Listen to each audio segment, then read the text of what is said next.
বন্ধুরা, আজকে আবার আরেকটা নতুন ধরনের ভিডিও নিয়ে আপনাদের সামনে হাজির হচ্ছি। নতুন ধরনের ভিডিও সত্যি মানে খুব খারাপ লাগে, সেই জিনিসটা নিয়েই আলোচনা করছি। বন্ধুরা, এই নিজের মেয়ে আর পরের বাড়ির বউ, মেয়ে বউ হয়ে আসাটা, তাদের এই শ্বশুরবাড়ির লোকেরা নিজের মেয়ে আর পরের বাড়ির বউ, ছেলের বউদের কত রকমভাবে যে তুচ্ছ তাচ্ছিল্য বা অবহেলা করে বা ইগনোর, ইনসাল্ট চোখে দেখে, সেটা নিয়ে একটা ভিডিও আপনাদের সামনে জাস্ট তুলে ধরছি। আমরাও বাপের বাড়ি যাই বা আমাদেরও যেতে ইচ্ছা করে, যেতে চাই। 2 মাস হয়ে গেলেই সবারই একটা কান্না কান্না ভেজা চোখ পড়ে যায়, শ্বশুর শাশুড়ি, তারপরে দাদাদের, ভাইদের। দিদি এখনও আসছে না, তখন সঙ্গে সঙ্গে তাকে ফোন করা হয়ে যায়। সে ভাগনা ভাগ্নি হলেও তাই, মামাদেরও তাই, যে এই কবে আসবি মামা, অমুক দিন আসবো। আসলো 11টার সময় আসলো, বিকাল 8 বা সন্ধ্যে 8টার গাড়িতে চলে যাবে। তার মধ্যেই ওরা মেয়েরা এসে এমন কাজ দেখালো, মামাদেরও চোখ খুলে গেল, শ্বশুর শাশুড়ি সবার চোখ খুলে গেল। যে পরের বাড়ির বউটা ও কাজ সেরে আসলো, এসেই সঙ্গে সঙ্গে তাকে বলা হচ্ছে, দেখেছো অমুক কতদিন পরে আসলো, 11টার সময় সব শ্বশুরবাড়ির কাজ সেরে এসে এখানেও কত কাজ করলো, আর তুমি এলে কি এমন রাজকার্য করে এলে, এসে বসেই থাকলে, একবার ওকে হাতে সাহায্যও করলে না। এই হচ্ছে তোমার আর ওর মধ্যে পার্থক্য। আজ এলো, বিকালবেলা যখন যাচ্ছে, আমি কিন্তু রোজই করি, মানে আমরা বড় বউরা রোজই করি, রোজই তোমার যত্ন করি। একদিন আসলো, আমার সামনে আমি বসে রয়েছি, আমার সামনে মামারা তাদের পয়সা দিচ্ছে।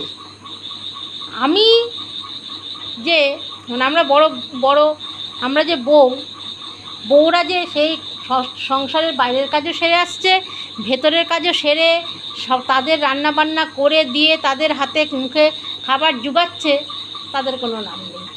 উল্টে তাদের শুনতে হচ্ছে আরও, তোমরা কি করলে। বন্ধুরা, এরকম 2 রকমভাবে মানুষদের কেন দেখা হয়? কেন মানুষরা পরের বাড়ির মেয়েটাকে আপন করতে পারে না?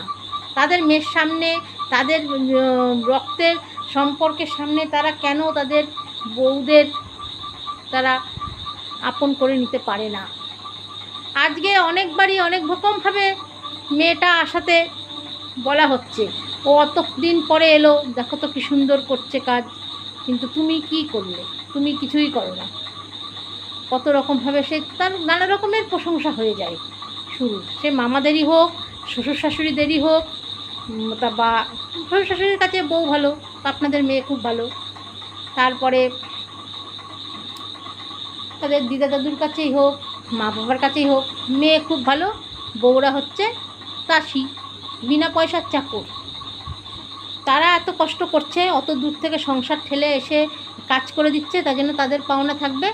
আর বউরা যেহেতু রোজ করছে, রোজ ওদের করতেই হবে, সারা জীবন করে যেতে হবে, ওই জন্য তারা হচ্ছে ফাঁকা।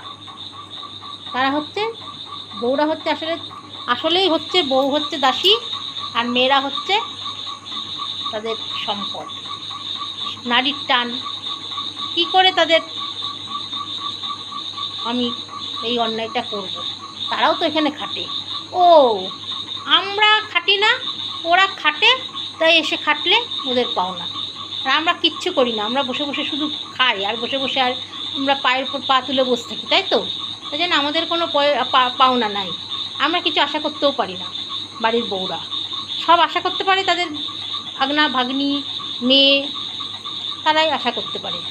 এগুলো কী ধরনের দুচোখামি আমি বুঝি না, দুচোখামি আমি কিছু বুঝি না। আজকে সারাদিন কাজকর্ম করে এসে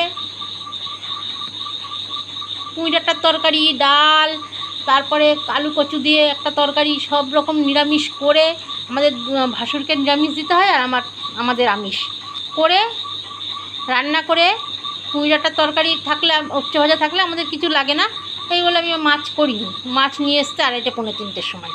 তা বন্ধুরা বলেন, 2:30 পৌনে 3টের সময় মাছ রান্না যদি এখন করি বসে, সে কী হয়? আর তখন 2:30 পৌনে 3টের সময় তখন ইচ্ছা করে আর মাছ করতে অতগুলো রান্না করে, তাই করিনি। এবার আমার 4টে থেকে পড়ানো থাকে, আমি টিউশনি করি, পড়ানো করতে গেছি, এসেছি। আবার 6টা থেকে 6-এর পড়া ছিল, তার জ্বর বলে সে পড়েনি। এইবার আসলাম, আসার সঙ্গে সঙ্গেই বলছে, আমাদের বিড়াল আছে, আমরা খুব পোষা বিড়াল বলি না, ওদের আমি সন্তানের চোখেই দেখি। ওদের এখনই মা মা করে ডাকলে ওরা চলে আসে। ওদের সব কোনো সময় মা ছাড়া আমি কথা বলি না। তা এবার আজকে ওদের মাছ রাতের ছিল, আর মাছ ভাজিনি, মনে হচ্ছে রাতে ভাজবো, ফ্রিজে রেখে দাও। তখন বেশ মেনে নিল। তারপরেই বলে, তাহলে আমার আর মাছ এনে লাভ কী হলো, যে মাছ করিনি, শুয়ে থাকছি, ব্যাস। এইটাই যদি নিজের মেয়ে বা নিজের ভাগনা ভাগ্নি এসে শুয়ে থাকতো, নে নে নে নে, শো শো শো, অত বাবা এত খাটিস, এত খাটলি, এখানে একটু শো, বিশ্রাম নে বিশ্রাম নে। কিন্তু বাড়ির বউটা কোনো কাজ করলো না, বাড়ির বউটার কোনো নাম নেই। বাড়ির বউটাকে উঠে মাছ ভাজাটা করানো হলো, তারপরে মাছ খেলো, খেয়ে তারপরে তার শান্তি হলো।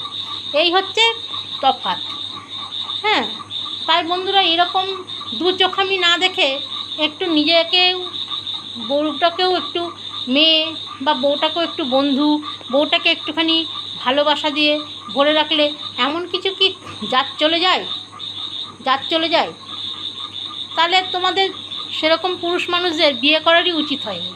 তারা যখন নিজের জিনিস ছাড়া, নিজের ইয়ে ছাড়া বুঝবে না, নিজের সম্পর্ক ছাড়া, রক্ত ছাড়া বোঝে না, মানে শুধু নিজের জিনিস বলে না, এখানে দুজন পড়তো, তাদেরও নিয়ে কী আদিক্ষিতা। তাদের মধ্যে বড় 2 ভাই বোন পড়তো, বড়টার বাচ্চা হয়েছে, ছেলে হয়েছে, আর মেয়েটা সদ্য বিয়ে করেছে ওরা। তাই কোনো কিছু হলে আমাকে বলবি, আমি বলছি এইসবের মধ্যে যেতে যেও না, হট করে ফাঁসিয়ে দেবে, তখন কিছু বুঝতে পারবো না। ও কার কথা কে শোনে, বউ তো সবসময় মিথ্যে কথাই বলে। ব্যাস, ওদের সঙ্গে এমন শুরু করেছে বাদিক্ষেতা, ওরাই আপন। এই যে এই জিনিসগুলো না করে একটু বউকে সম্মান দিয়ে, বউকে একটু ইয়ে করে রেখে, দুজনাকেই দেখুন, দুজন, আপনার নিজেরটাও আপনার, আমি না, আমরা নয় পর, সেটা পরটাকেও একটু আপনার করে নিলে এমন কিছু জাত চলে যায় না। তাই এইটা বাড়ির বউ আর মেয়ের মধ্যে তফাৎ করে কতটা শ্বশুরবাড়ির মানুষজন, সেটা নিয়েই আপনাদের সামনে আলোচনা করলাম। যদি ভালো লাগে বন্ধুরা, প্লিজ একটু কমেন্টে জানাবেন। ধন্যবাদ।